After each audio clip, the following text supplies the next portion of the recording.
Babar Azam continuously flop चलते चले आ रहे हैं।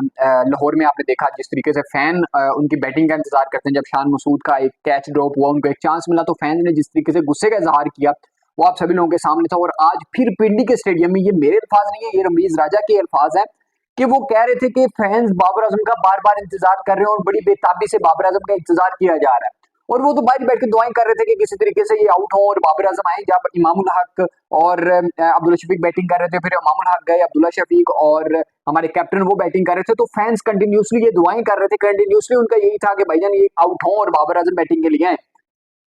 वो तो आउट हो गए, लेकिन बाबर आजम बैटिंग के लिए आए। उनकी सेंचुरी का इंतजार था, उनके फैंस को बहुत ज्यादा इंतजार था। लेकिन आज फिर बाबर आजम ने अपने फैंस को बहुत ज्यादा डिसअपॉइंट किया, बहुत ज्यादा डिसअपॉइंट किया।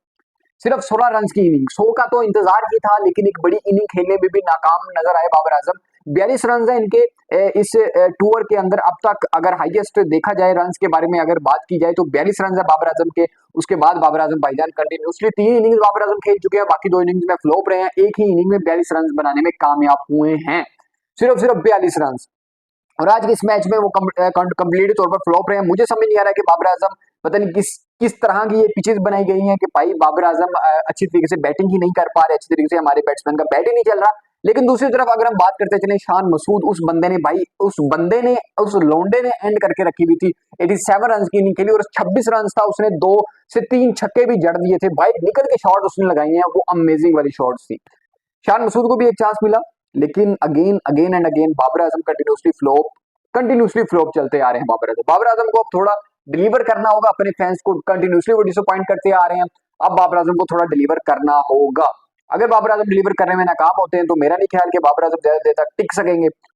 तो जिस तरीके से उनका क्रेज है उनके फैंस के अंदर बाबर आजम का, वो क्रेज दिन पर दिन ढलता ही चला जाएगा अगर बाबर आजम यहाँ पर परफॉर्म नहीं करेंगे। तो लेट्स सी, देखते हैं कि नेक्स्ट इनिंग में बाबर आजम परफॉर्म कर पाते हैं या नहीं। अगर हम T20 की बात करते हैं तो T20 भी हम हमारे शेड्यूल है साउथ अफ्रीका के साथ, जिसमें बाबर आजम का नाम भी आ गया। आप देखते हैं T20 में बाबर आजम क्या करेंगे। तो मैं पीसीबी से मेरी यही दरख्वास्त है कि भाई मैच बाद में जीतना है, पहले इस तरह की पिच बना लो कि बाबर आजम अपनी सेंचुरी स्कोर कर ले।